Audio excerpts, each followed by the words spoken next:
It's a hard life and knock for us. It's a hard life and knock for us. Instead of kisses, we get a kick. Instead of fanny, we get dick. It's a hard life and knock. How's it going, everybody, and welcome to What's the Quack. I'm your host, Sergeant Ducky. Hope you enjoyed my little intro. There's nothing more fun than taking the lyrics of an already well-known song and making it hilarious. How are all my fellow N-words doing today, be they albino or otherwise? Terrible? Great. Other people's misery makes me happy. What even is the intro to this podcast? I don't know. I've gone a bit wild today. I don't know if I had too much coffee or not enough. Who knows? Been a long time. It's been really long since my last episode of the podcast, actually, now that I think about it. But yeah, fuck me. I'll tell you, you know what happened to me? I released that video, Heaving in the Evening, the part 2 to the Living with the Boys video. Went down very well, which is great too. That night, as I always tend to do after I release a video, I had some celebratory drinks with the lads on Discord. You know, if you're ever interested in that, you can get access to my Discord through my Patreon and soon to be channel memberships that I'm going to be finally opening up after all this time soon enough. But yeah, so I'll potter onto Discord and have a few drinks with the boys, play a few games. More often than not, end up in VR chat because you can still drink and you don't have to, you're not actively playing it and you're just hanging out. And yeah, bit of crack. But the next morning, I woke up and my eye was about 5 times the size. I had a fucking nasty eye infection. A fucking Oz, the worst one I've ever gotten in my entire life, I reckon. Now, I'm no stranger to having an eye infection. I wear contact lenses daily. So, I'm a bit more prone to most people to get eye infections.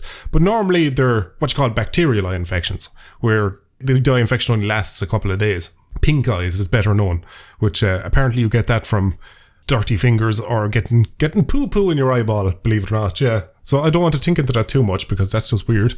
I don't want to know how I got the pink eye. But this time I got what's called viral conjunctivitis, which is far worse because I had it for a week and a half. I couldn't open my eye was all watering. I couldn't get any work done. It was just, I was ball of misery. You know when your eyes running and your nose is running, you're just absolutely miserable. I looked like Popeye who was going through some shit. It was ridiculous. I was just absolutely fucking wrote off. So yeah, I got no work done. I couldn't even watch YouTube videos or movies or anything to cope in the meantime. Because I needed to have my eye closed. That's how bad it was. Any bit of light and I was just tearing like it was my sweet 16th and I didn't get the Porsche that I wanted.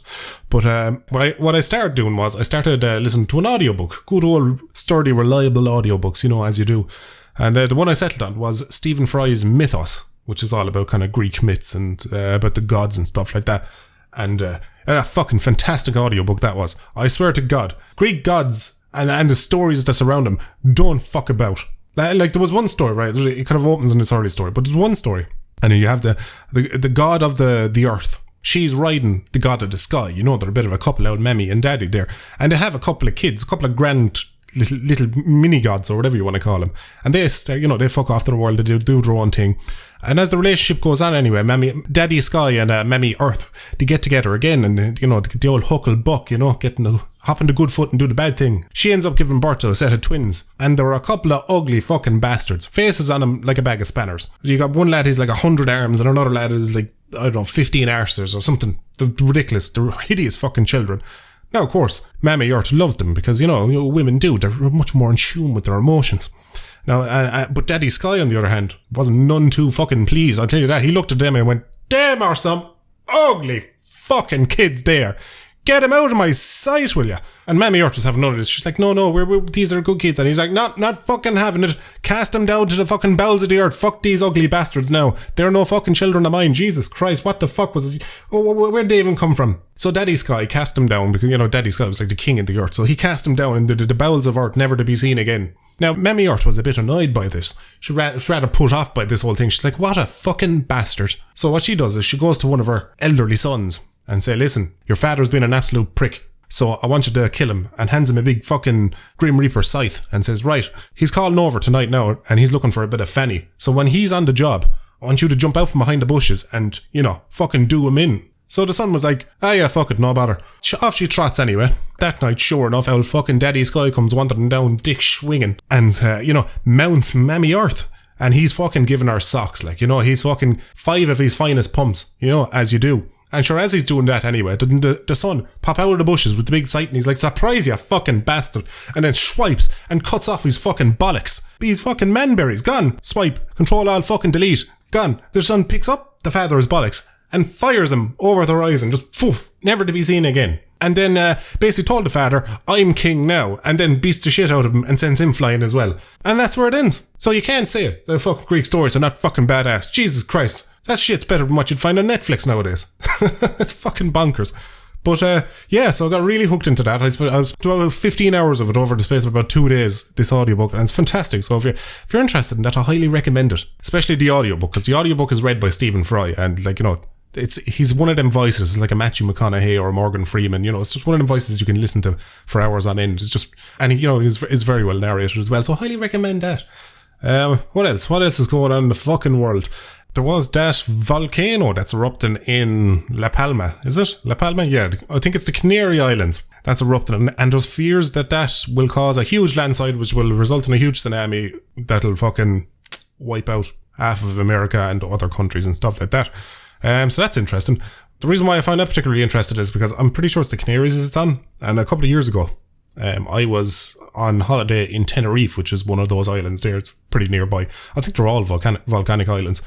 But the thing is, I didn't really realise that Tenerife was a volcanic island until we touched down, we landed there, and I was in the apartment one night. And I was just leaning on the balcony. At this stage, the missus had gone asleep. Me being pure fucking night owl, was up an extra 3 or 4 hours, just, you know, twiddling my thumbs or whatever. But I was leaning out on the balcony, and I turned to the side of me. I was like, that big fucking mountain. That's an oddly shaped. It's a very pointy mountain. That's hardly a fucking volcano, is it? So whipped out my phone, did a bit of Googling. Turned out it was a fucking volcano, and it was one of these like century volcanoes, things that go off like every 100 years or something like that. Is how they work. And hadn't gone off, was it like 70 or 80 years, something like that? I was getting close, but maybe it was even 90 years. I can't remember what it was. But I was standing on this balcony and I looked up at that fucking volcano and I was like, oh, it's hardly going to go while I'm here. Shit. And then I started spooking the shit out of myself, and I spent like the next 3 or 4 hours looking up at it. And what's worse is there was like a city on the other side of it, or a large town at least on the other side of the volcano. So it was casting this like, the streetlights were casting this orange glow into the sky. But from where I was standing, it looked like there was just like this, the glow was coming from lava at the top, and I was just like, what the fuck? We're surrounded by water. Like, you know, the planes are going to be cancelled if that fucking thing goes off. I'm going to be drowned in lava. That's how my fucking mind works. And then I started doing a lot of thinking then as well. All the places I want to go have volcanoes everywhere. You got like fucking Japan, Iceland, where else? I don't know. The missus always suggests loads of fucking places, and there's always a fucking big bastard volcano in the middle of it.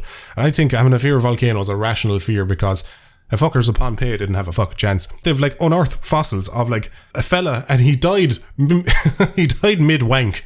Like he's fossilized in a wanking position, for fuck's sake. That's how sudden you could fucking die from that shit. That's the position you don't want to be fucking found in, is it?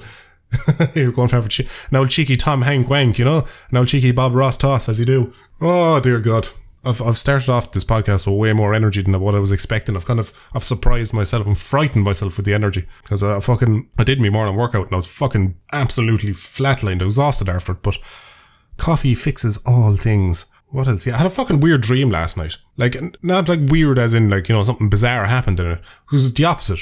I had a dream that I was talking about somebody behind their back, and then they walked in and caught me talking about them behind their back. And I woke up and I was like, oh shit, they know I was talking shit about them. And then obviously realised it was a dream, and came down and I was like, oh fuck, it's only a dream, yeah, it's grand. And then I stopped and thinking and went, how fucking boring are my dreams getting? I remember once I had a dream when I was younger that the town I live in was overtaken by fucking Tyrannosaurus Rexes, fucking dinosaurs everywhere, and they were coming to eat me, and we're all like hiding behind walls trying to escape the fucking town.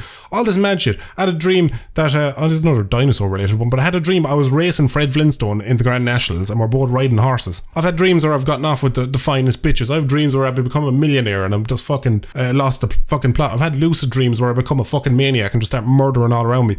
But now that I'm in my 30s, I'm having dreams that I commit a social faux pas. How fucking stupid is that? I hate getting old. Why is everything got so boring when you get old? It's stupid. I spend my whole adult life using my perspective of a 12-year-old to base my decisions on, if that makes sense. So, like how I perceived adults when I was 12, I was like, oh, I'm not going to do that. When I'm older, I'm going to get a big fucking bowl of jelly and I'm going to eat it all to myself and fuck everyone. You know? And then you get older and you're like, I could buy a big cake to myself and eat it all to myself anytime I want, but I never do that. I miss that childlike wonder and that how easily pleased I was. But I suppose then again, 'tis not difficult to look back in those pre-teen era with like a massive element of fondness, because Before that, everything's great. Just like, you know, from one day to the next, everything's fantastic. You're like, what are you doing today? I'm gonna take this piece of fucking Lego and I'm gonna see how far up my arse I can shove it. And that was your day, and you had great crack. Then you hit your teens, and then all your fucking hormones start kicking in. You start getting depression, your first taste of depression, anxiety, developing social skills, not being able to talk to fucking strangers, all this kind of shit kicks in. Ugh, what a horrible stint. And then you break free of that, and then you're an adult and you got responsibilities, and it's all about marriage and kids and having a house and big front garden, and oh god. That's one thing I hate about being an adult. You just miss that, how easily entertained you were as a kid. And sometimes I do that in my day-to-day life. I will purposely pick the childish thing to do because I don't like that I've lost that little bit of myself, you know. Next time the missus comes home from work, I'm just going to shove a piece of Lego up my arse right in front of her. Fuck her. What do you make of that now, girl? Ha! Coffee, sweet elixir of life. Oh, right, we're going to take it back down. Take the energy down a bit. I feel like we got a bit full on at the beginning of this. When I start off fucking singing, that's not a good sign. Like, you know, I could shatter glass and not in the good way with my voice, you know. He'd be singing inside my room there, and the missus would come in and she's like, what the fuck is that horrible noise? Yeah, no, I can't sing for the fucking life of me. What else is new in the world of Ducky? I've started experimenting a little bit with 3D backgrounds for my next video, which is a video about the mother. And it's going good. The sets look great. They look fantastic. Problem is they take much longer to do, to draw. And that's a little bit of a pain, because I feel like since my channel has started, you know, since I've been making videos from the very beginning, I've progressively made my videos longer and longer and longer to make. Granted, the quality of them has gone way up since my very first video. My very first video had 63 images, I think it was, for the whole video. And my last video had close to 700. So it really kind of shows the growth. And then my current videos have background sets, whereas my older videos didn't. I just used the plain background. I think it was a purple background in the older ones. Whereas now it's a mixture between the white and the actual drawn sets and stuff like that from when I'm telling stories. So I've progressively made my videos much harder to make over time, which is annoying, because when I started experimenting with 3D backgrounds, I'm like, oh shit, this is going to take even longer again. But then I'm like, I like the backgrounds so much as well. I don't know, I think I'm going to have to use them like sporadically or something like that. This fucking terrible upload schedule from Ducky just can't continue, because you guys are waiting, my channel is going to stagnate. You know, it's a lose-lose for everybody, realistically. Really need to do a bit more live streams. You know, my problem with when it comes to live streaming is I get so behind on videos that I feel guilty live streaming, because of like, you know, why should you tune in? I haven't given you a video this month. I feel like I have to deliver before I get the right to just, you know, enjoy some downtime with live streaming and stuff like that. I have to earn the right to do a live stream. That's the way I always see with my videos and stuff like that. If I wouldn't mind, I have a PlayStation 1 emulator downloaded and set up and all that. And I think I might play Resident Evil 2 for October. Do a couple of horror games maybe over this October. Granted, we're already in October, but still, I reckon it could be a bit of crack. Proper Res 2 now, not the remake. As good as the remake is, there's something about the original. There's an atmosphere to it, which is just, I don't know, nostalgic and fantastic. I don't know, with the limitations of graphics back then, I just felt like the games were a lot more atmospheric, you know? You just get a better vibe off them when you're playing. Well, speaking of games, I recently went back and passed the Cyberpunk 2077. That was a game I picked up way back when it first came out, because, you know, it's a fucking CD Projekt Red game, but then it was obviously littered with fucking bugs and glitches. Granted, I didn't encounter too many of them. I was playing on PC, and I didn't encounter too many. I had a couple of ones where my character would like T-pose on a motorbike, which kind of looked more hilarious than anything. But anyways, so I said, fuck it, I'll leave it, I'll wait until a few patches come out and I'll come back to it. So I eventually did go back to it. I went back to it the other day. And in my full playthrough, I only came across one glitch, where it was like a character wouldn't follow me to the end of the level. He just kind of decided to stop moving, and I had to reload a save, and then he did follow me, so it only set me back by about 5 minutes. But other than that, was pretty much the only like major glitch I came across in the entire game. I will say Cyborg 2077 is a fucking fantastic game. It's ridiculously ambitious. There's its biggest problem. It's like too many cooks in the kitchen kind of thing. There's so much going on in the game. The immersion is up at 110%. It's just so much shit to do in that game, so much to see. You could literally walk from one side of the city into the game to the other side and not be bored of the scenery, because it's just so much attention to detail in the game. It's crazy. My problem with the game, though, having passed it, is it's one of these games that has like a multiple endings, which I'm starting to despise now, because I find myself going, was that the right ending that I chose? You know, is that the canonical one? Is that the one that they're going to carry forward if they release a sequel or DLC? Is this the right one? And then I just get frustrated because I'm like, can you not just tell me a fucking story? I don't need a multiple choice ending. Give me the actual ending. Just stop with all this faff and these selling points, you know, these bullet points for selling games. Tell me a good story from start to finish. That's all I want. I had that like same thing with The Witcher 3. I love the game, but the multiple choice endings was just a bit annoying. So it's like, no, just give me one conclusive ending so I can put a proper bookend on the story mentally myself, you know? Oh, to be like, imagine watching a movie and they give you like a multiple choice ending. Because it would feel like a broken story then. It's just like, well, which ending is the right one? Which one's the real one? You know, it's like, whatever's right for you. No, just tell me a story. Don't put the onus on me to get it right. That's what it feels like. It feels like a multiple choice question. And more often than not, there's one right answer.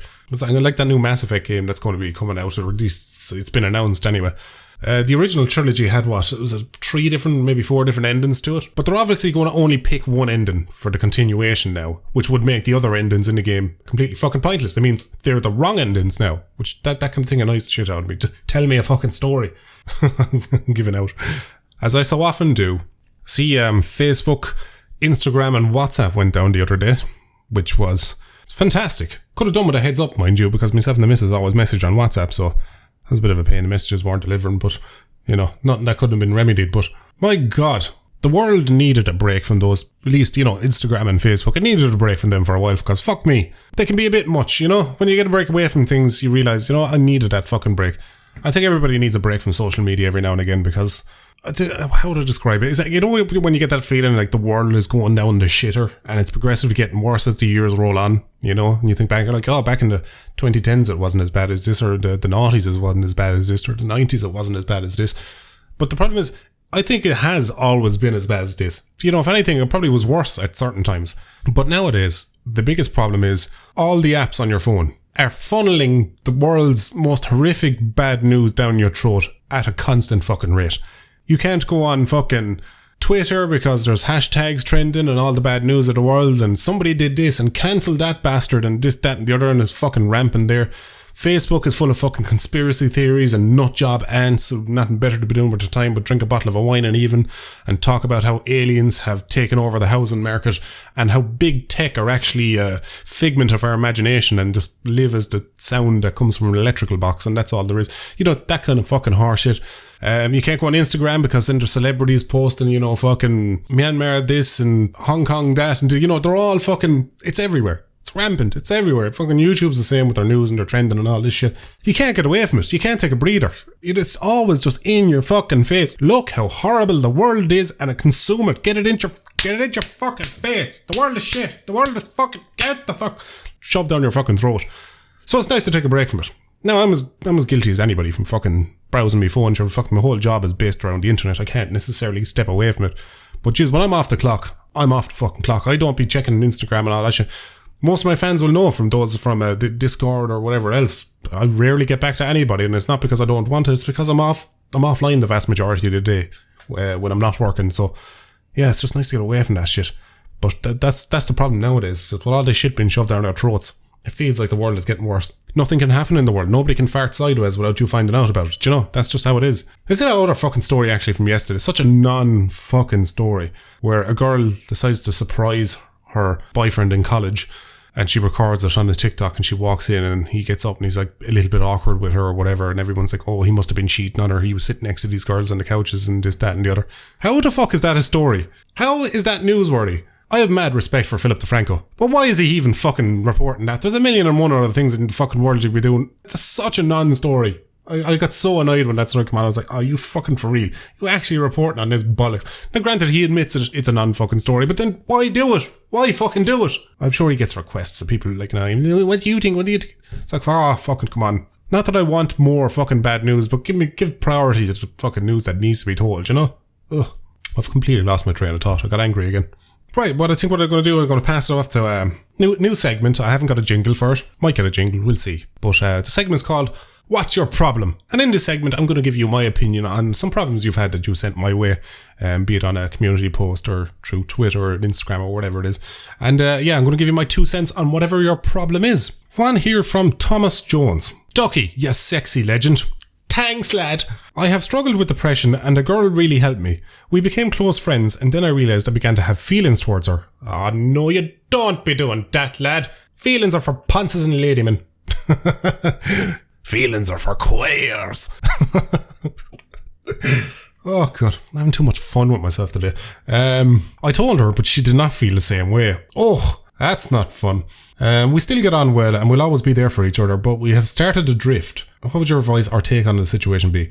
My advice would be just, leave yourselves drift. If that's just a natural course of things, do that. I will say, I won't put it completely on her for shooting you down. You shouldn't have caught feelings. You do have a choice in that matter. People say, oh, you don't, you can't pick the person you follow. Yeah, you fucking can. You can with your intentions. You were looking at her one too many times going, I wonder what she'd be like to fuck. That's what happened there. Of course, that thought has poisoned your mind and fucked up a friendship. It's a bit harsh, but that's probably what happened. But fair enough, lad. We're all fellas here. There's very few women in a fella's life that he hasn't thought about fucking once or twice. You know, it's just, you're just kind of, it pops into your head and you're like, I wonder what it'd be like. I'd say she'd be fucking wild, or I'd say she'd be a fucking bore. You know, this kind of thing. But if you think about it one too many times, it's going to turn into a bit of a lust, especially if you're bonding with a friend. If you're very close, like you get on well and stuff like that, you could definitely catch feelings of that. But the thing is, there has to be both. I've had plenty of female friends in my life that I've never caught feelings for, and it's just because I've never went in there with the intention of catching feelings, or, you know, thought about it that way. If anything, feelings can kind of fuck that up. It's like, you know, it's like getting off with a work colleague. You know, you don't shit where you eat, and you don't fuck your friends outside of a Tuesday. As far as advice in the situation is, don't get too upset. I'm assuming you're a younger man based on the fact that you caught feelings for somebody you've never shagged before. Don't want to shit in you, but that's just how it is. When you're older, you do that after you ride them. You know, you kind of have to, you do a bit of shopping around. You have to try on the clothes before you commit to buying them. That's how it works when you're a bit older. When you're younger, you're window shopping. You're like, I want that one in the window. You don't even notice. Like, you're like, I want that one. But don't think that of it, and keep your eyes open elsewhere, because this is going to happen to you 60 or 70 more times over the next 10 years. I guarantee it. It's just, you're going to get used to it, and eventually you're going to get a bit more kind of emotionally mature, and you're going to realise that, oh, it wasn't feelings, it was just a bit of lust. You know, our mini-me between my legs wanted to fucking conquer that mountain, but ultimately it would have been a bad call. Like, other people might tell you, oh, you never know what'll happen down the line, don't lose hope, she might change her mind. Nah, fuck that. Chances are she's probably not going to change her mind. If she was cold enough to tell you right to your face there and then, she's probably not going to change her mind. So I'd say, you're going to get the horn for many, many, many more fish to come, so don't you worry. This is just going to be a fleeting memory in a few years' time, when you realise, you're like, fuck me, I'm after falling in love with about 25 women in the last 2 years. And then you realise a lot of that love could be flushed down the jacks in a knotted condom. Well done here. It's a coffee sip and vape break, everybody. Join in. Ready? We'll get the coffee sip going first. Oh, that was much hotter than I anticipated. And we'll get a nice long hit at the vape.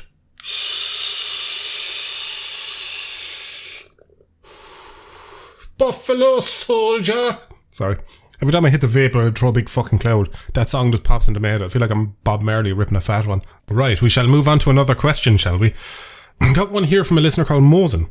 I really struggle with expressing my thoughts and emotions through words. I always seem to be dead inside everyone else. For example, if I got a gift from somebody, I might actually really like it and really appreciate it, but I can't formulate the words and sentences to show my appreciation. The inability to communicate also makes it really hard to make friends. That's something I think a lot of people struggle with. I'd say the vast majority of the world struggles with gratitude, because, to be fair, it's not a frequent thing. Like, you know, when you receive gifts and stuff like that, it's not something that frequently happens all the time. You know, it's not like every day you have to say thanks for a gift and all that. So I'd imagine a lot more people than you'd think struggle with that. Me, for instance, now, I fucking struggled with that real bad. You know, it was worse in my like late teens and early 20s. I struggled with just saying thanks to people, even if they just did me a fucking favour. The word thanks just felt uncomfortable in my body. It was just difficult to say, you know. But light at the end of the tunnel, because the best thing about communication skills is they can be learned and they can be forced, and that's the best way to do it. In terms of like receiving gifts, I know myself and my missus are really fucking terrible at getting gifts off each other. So 9 times out of 10, we'll just like leave them in a room for them to find them. When, like, you know, I'd leave a gift in the kitchen, so when she comes home from work, she'll see that in the kitchen, and I'll often be in my office, so she doesn't have to get the pressure of putting on a big show and going, oh, thanks very much, and all that. She can actually just sit there and enjoy it in her own way and then come back and thank me later. And, you know, vice versa, she'll often give something to me out of the way. That's typically how we work around that. And we're two fully formed fucking adults and we struggle with this shit, so it's not abnormal. But when I was younger, I used to get angry at myself for not being able to show gratitude to virtually anybody. You know, there was a big character flaw in me. And I hated that because, you know, I have the boys that do you a favour, somebody gets you a gift and all that, and you're like, you don't want to seem ungrateful, as you say in your post there. But I will say, just work on it. Just force it. More often start by saying, like, the one thing that worked for me, if it was just normal gratitude, instead of saying thanks, I found that real awkward to say in the beginning, I'd say cheers, because it feels a lot more casual, you know, and it means the same thing. If you say, oh, cheers. That's something I kind of learned in retail more than anything, because I didn't like saying thanks to a customer because I wasn't grateful. So I'd say cheers. Because I was a bit more relaxed on it, because, yeah, cheers, go on, go away to fuck. Yeah, so just baby steps. Start with cheers, work your way up to thanks. In terms of showing a gift, or receiving a gift, overacting is better than underacting, I suppose, would be a thing. The best thing to do is just practice at it. Practice at being grateful, and eventually it'll become second nature, you know. Fake it until you make it. I wish I could shed more light on that, but yeah, that's all I can really add to that. It's just, yeah, keep practicing, and over time it'll start becoming second nature. Hope that helps. Well, would you look at the time? It's time for Quack Me Up Corner. Quack, quack, quack, quack, quack me up. Quack, quack, quack, quack, quack me up. Get your ducks in order. It's time for Quack Me Up Corner. A woman goes into a doctor and complains that her husband is starting to lose interest in sex. So the doctor gives her a pill and tells her to slip it into her husband's food when she gets home, but warns her that this pill is experimental. So that night, she does just that. About a week later, she heads back to the doctor and says, "Doctor, that pill worked great. I put it into my husband's food like you said, and 5 minutes later, he jumped up, raked all the food and the dishes onto the floor, grabbed me, ripped off all my clothes, and ravaged me right there on the table." The doctor says, "Oh, I'm so sorry, I didn't realise the pill was that strong. I'll happily pay for any damages that occurred." "No, it's alright," she says. "We're never going back to that restaurant anyway." Not like a good filthy joke, is there? A good filthy joke. Dirty old joke. Do you want to know something that's absolutely fucked? The Irish housing market. Fuck me, it's in an absolute state. Granted, it's something I've known for quite some time. But just the other day, we were given an eviction notice because the landlord wants to sell the house. So now we have to fuck off into find a new place to start renting. And fuck me, every single place we're looking at right now is near double the fucking price. Even if there is fucking places. Like the place where I live now, if you go searching for places to rent, you'll find like 3 places tops. And that's within like a fucking 40-kilometre radius. It's ridiculous how awful the market has gone. And it's worse thing because I have a dog, and then most of the places that are advertised are apartments, which is not ideal for a dog. You need a garden, leave them out to have a shit and a piss and whatnot. And then half the other places like do not allow animals, like my dog is going to start fucking cannonballing through the fucking wall or something like that. You know, you can talk to some landlords as well, and you'd be like, "Look, my dog is fucking house trained. He's like near fucking 10 years old at this stage. He's never chewed or fucking torn at anything. He's not going to start now." And they never want to hear it. I hate people who are like fucking anti-animal like that. It's like, I understand if I was keeping a pack of bloodthirsty chihuahuas that would eat fucking anything that had a pulse or moved half an inch. I hate the Irish housing market as a whole. There's nothing going. I won't lie though, the missus has been stressing non-stop. The second she found out, she's straight into woman stress mode, like they always fucking do. Jeez. It was like, quick, I must think of 1,000 different scenarios and how badly this can go, and treat them all as if they're fact. That typical fucking woman emergency mode where she's just like, "But what if this? But what if that?" And you're just like, "It'll be grand. It'll be fucking grand. For fuck's sake, it'll be grand." Bless her. I'm the opposite. In my head, I'm just like, "Oh, I might be able to get a house that has like a bigger room for my office so I can, you know, use the VR without fearing of punching the wall, because I've already put 2 fucking dents in my wall here from playing VR." so I'm just like, yeah, I get a bigger office, more room. I could even get a fucking room at the other side of the house, so I don't, you know, I can be that little bit louder when I'm drinking late at night and she's in bed, so I don't have to worry about waking her up. I'm thinking of all the pluses. Typical fucking man, you know, easy going. Fuck it, it'll be grand, it'll work out. Don't be worrying. She's batting down the fucking hatches. What'd she say? She goes, we can get a mobile home. We can set it up out in my mother's garden. I was like, "Oh, for fuck's sake, Jesus Christ." We've gotten the eviction notice 5 minutes ago and we're already living on the street in her mind, like living out of cardboard boxes. But that's it. When you're with a woman, that's just how every scenario goes, you know. You book a table at a restaurant, be like, what if the restaurant doesn't remember a reservation? What if the pipes burst and I get covered in shit while I'm eating my dinner? You're just like, what? That's not even realistic. Come on now. It's always the worst shit women do. I swear, like, women have 99 problems and 98 of them are problems they made up in their own mind. That's what I feel like a female's life is like the vast majority of the time. And fellas have one problem, but realistically it's about 50, but we're dealing one at a time. We can't multitask. It's like, just tell me the most pressing issue, I'll sort that out, and the rest can wait. It's like that whole joke, what was it? Women, if a fella tells you he'll do something, he'll do it. You don't need to keep reminding him every 6 fucking months. So yeah, now I'm on the hunt for a new gaff. So I could end up moving in next to one of you guys. You'll know if you can hear somebody screaming at like 2 o'clock in the morning, or they're half cut trying to play VR chat. You guys next door, you're fucking cunt. So that'll be fun. Thankfully, I've recently got a new car, so that's mitigated a lot of my worries, because no matter where we move, we both have transport, so we can go wherever we want. Because I've not been driving the last like 6 months, because I was like saving for a new car, because I really didn't want to have to get a loan for one, and because I hate having bills like loans and shit hanging over me. Because I can't settle. You get stressed. You feel anxious when you owe people money. And I spent the vast majority of my 20s in a perpetual state of owing money to somebody left, right and centre, always late with my bills and shit like that. And, thankfully YouTube has given me the ability to be a bit more financially stable. So that's the best gift YouTube has ever given me, is the ability to not have to worry about my bills so much, That's been excellent. But even still, with my reasonably comfortable YouTube income, I know people think like YouTubers make a fuck ton. They don't. Without giving away numbers, I make on average maybe about double what I'd make working in retail. So it is a bit more, but it's not dramatically more. The fucking housing market's ridiculous. I seen one up online the other day, and I'll just tell you how like mental it gets. There's one up online, 1,400 quid to rent this place a month, which is already fucking bonkers.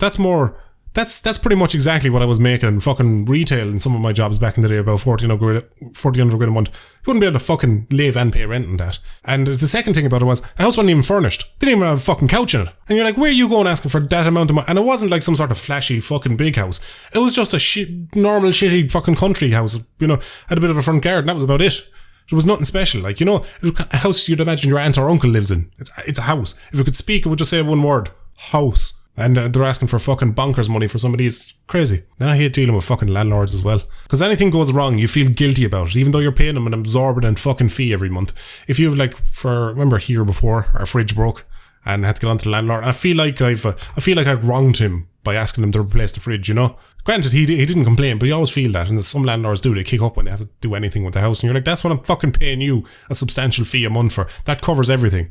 You've no input. You've just bought the property years ago, back when, people could afford fucking houses. And now me and my generation, we can't afford houses at all. And you're fucking milking us all dry, cunt. But yeah, now he's selling the house because the market's kind of shit, and, he'll get a lot more for it. I feel like, as somebody of my age and, people younger coming up as well, we're all sitting in a perpetual state of fucking looking at the housing market and just going, come on, crash, will you, to fuck? I want to be able to live in my own fucking house. I want to live in an accommodation where I can paint my walls black. Can I not do that? I've always wanted to do that with my office and shit. Paint the walls black. I don't know. I just like a dark room. Everything I can have is dark themed. Can you get a dark theme for Microsoft Word? Actually, there's a question, because I don't think you can. It's just a side question. Somebody let me know. Can you get a dark theme for Microsoft Word? Because I can't figure out if you can. It doesn't look like you can. And sometimes when you're like fucking writing at night, it blinds the shit out of you. But anyway, lads, I'm starting to talk a truckload of absolute bullshit. So I'm going to love you and leave you right here, because I have some video work to be getting back to. I just had to take a little break and record a quick podcast, as I haven't done one in fucking ages. The next one I'm going to see if I can get one of the boys on, because I'm going to do a bit of company. I've got a long stint of just doing solo ones now. Anyway, lads, thanks everybody for tuning in and listening. I hope you enjoyed it. And I will catch you, lads and ladies, in the next one.